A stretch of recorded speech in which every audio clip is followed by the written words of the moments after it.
बोलचे बांग्लार जनता, PM होक ममता। इसका मतलब जानते हैं आप? बोल रही बंगाल की जनता, पीएम होंगी ममता।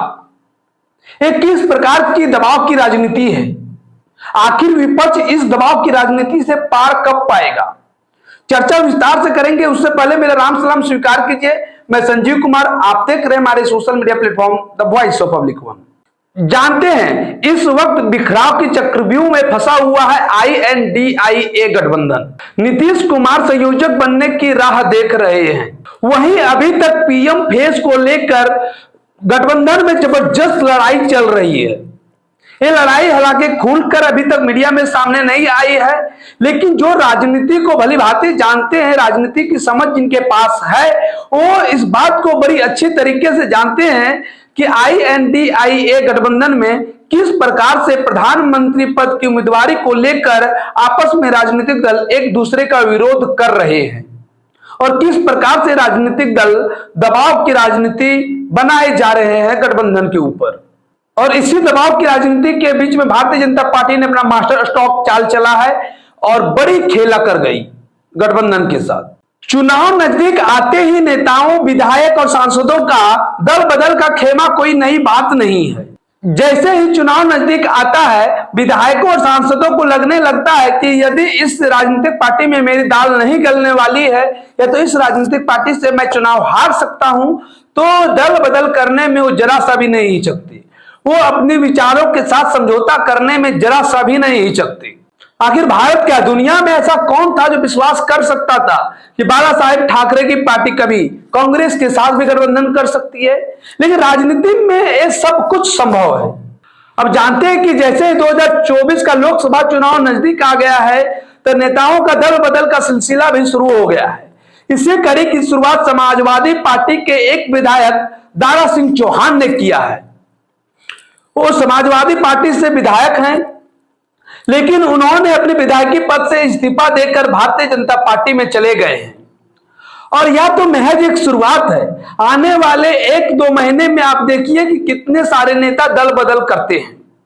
जो अभी विपक्षी एकता की सुर में सुर मिला रहे हैं, वो आपको देखने को मिलेंगे कि आने वाले कुछ ही दिनों में भारतीय जनता पार्टी के साथ कंधे में कंधा मिलाकर खड़े हैं। और जो अभी कुछ ऐसे भी लग रहे होंगे कि भारतीय जनता पार्टी के ही साथ खड़े हैं, वो आपको विपक्षी खेमा में भी जाते हुए नजर आएंगे। लेकिन मुझे यहां से जो लग पाता है कि एनडीए खेमा से INDIA खेमा में जाए, ऐसे बहुत कम होंगे। लेकिन INDIA खेमा से एनडीए खेमा में आ जाए, इनकी संख्या अधिक हो सकती है, क्योंकि INDIA में विचारों की समझौता है।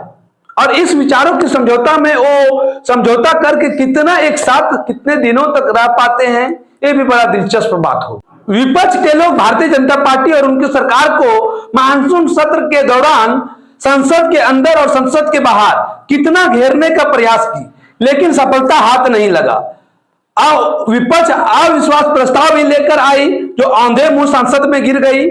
और जो प्रयास करती गई, भारतीय जनता पार्टी हर एक काट उनके पास है और उनकी चाल को धराशायी भारतीय जनता पार्टी करते गई। देखिए ना, विपक्ष के सांसद जिस बात को चिल्ला चिल्ला कर कह रहे थे कि नरेंद्र मोदी आवे और देश को बतावे, और नरेंद्र मोदी ने क्या किया? लाल किले से हर एक बात का जवाब वो विपक्षी सांसदों को नहीं बल्कि देश की जनता को दिया। ये कितना बड़ा अपने आप में मास्टर स्ट्रोक चाल है। आज बात करते हैं दोनों की तैयारी का, कि आखिर जब लोकसभा चुनाव जब नजदीक आ रहा है, तो फिर पक्ष और विपक्ष दोनों किस प्रकार की तैयारी कर रहे हैं। विशेष चर्चा इसी बात पर करेंगे। अभी विपक्ष की बात करें तो 2024 के लोकसभा चुनाव की तैयारी के नाम पर केवल विपक्षी एकता की बैठकें ही कर रहे हैं। पटना, बेंगलुरु 2 महाबैठक किया जा चुका है। तीसरा महाबैठक 31 और 1 तारीख को महाराष्ट्र के मुंबई शहर में होना है। अभी तक उनके पास कुछ भी हाथ नहीं लगा। किन मुद्दे पर विपक्ष चुनाव लड़ेगी अभी तक स्पष्ट नहीं है। पीएम फेस कौन होगा अभी तक स्पष्ट नहीं है। कौन कौन से राजनीतिक दल अंतिम समय तक विपक्षी गठबंधन के साथ बने रहेंगे अभी तक स्पष्ट नहीं है। देखिए ना, इधर शरद पवार कहते तो हैं कि हम विपक्षी एकता के साथ खड़े हैं, उधर होता क्या है, खुद कांग्रेस पार्टी इल्जाम लगाती है कि शरद पवार छोड़ सकते हैं। खुद एनसीपी पार्टी दो खेमे में बट गई है। शिवसेना के उद्धव ठाकरे साथ नजर आते हैं, शिवसेना के साथ क्या हश्र हुआ।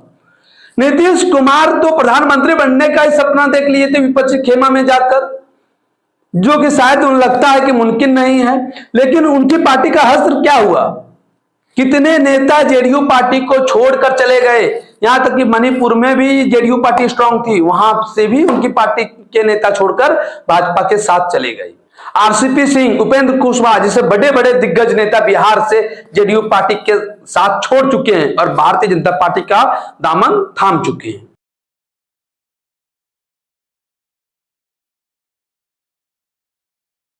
और ये बात केवल बिहार की नहीं है दोस्तों, आप उत्तर प्रदेश में ही देख लेना।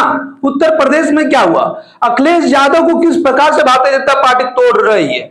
ओपी राजभर जो अखिलेश यादव के रहने आते, वो अखिलेश यादव का साथ छोड़ चुके हैं और वो आ चुके हैं भारतीय जनता पार्टी के खेमे में। जयंत चौधरी जिनकी चर्चा की जा रही थी कि हो सकता है विपक्षी खेमे में जाकर शामिल होंगे, अब कहा यह जा रहा है कि जयंत चौधरी भी भारतीय जनता पार्टी के साथ खड़े नजर आएंगे।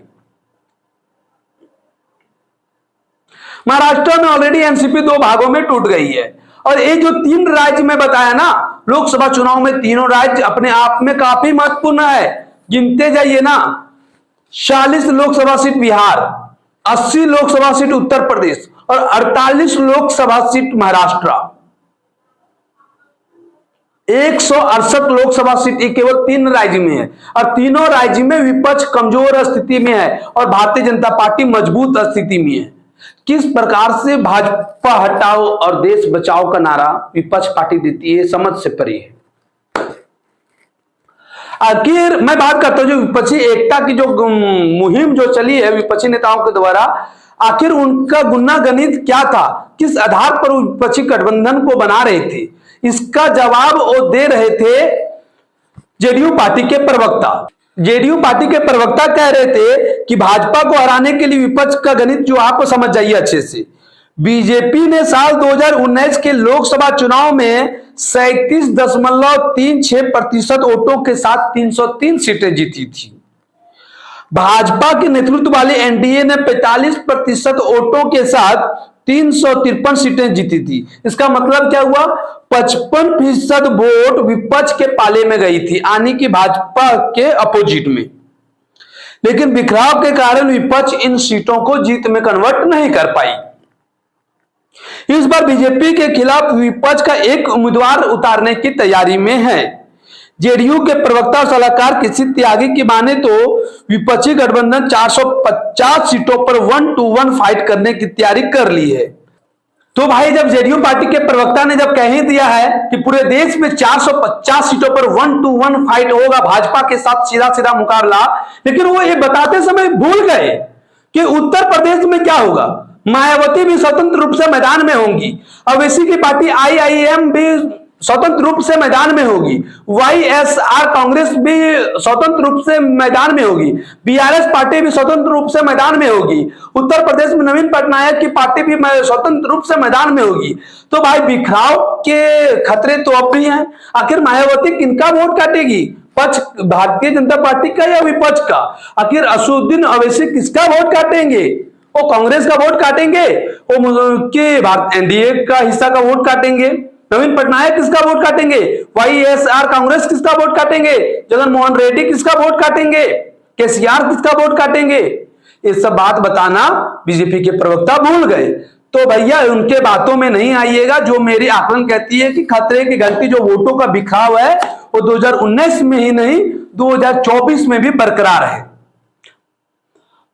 और उसमें भी विपक्षी एकता की बात कर रहे हैं। और ममता बनर्जी और अरविंद केजरीवाल जैसे दिग्गज मुख्यमंत्रियों के सामने, खैर विशेष रूप से तो मैं नहीं बोलूंगा, बाकी तो मैंने इन दो नेताओं का नाम क्यों लिया आप तो समझ ही गए होंगे। तो फिर बातों ही बातों में समझ आइए कि विपक्षी एकता कितने दिनों तक चलेगी, ये भी इस पर भी संशय है। दुआ मनाता हूं कि विपक्षी एकता अंतिम समय तक रहे और भाजपा के साथ 1-to-1 फाइट करे। क्योंकि एक लोकतांत्रिक देश में लोकतंत्र स्वस्थ तभी होता है जब पक्ष के साथ विपक्ष भी मजबूत होता है। देश का तेजी से प्रगतिशील विकास तभी होगा जब पक्ष के साथ विपक्ष भी मजबूत होगा। तो मेरा तो मानना यही है कि यदि भारतीय जनता पार्टी का सरकार फिर से 2024 में वापसी करती है तो पिछली बार के मुकाबले में इस बार भी विपक्ष मजबूत स्थिति में रहे। आप क्या राय रखते हैं कमेंट करके जरूर बताइएगा। कमेंट सेक्शन आपके लिए खुला है। फिर मिलेंगे आपसे अगली वीडियो में, तब तक के लिए जय हिंद, नमस्कार। और अंतिम बात कहता हूं कि यदि वीडियो अच्छी लगे तो चैनल को सब्सक्राइब भी कर लीजिएगा। धन्यवाद।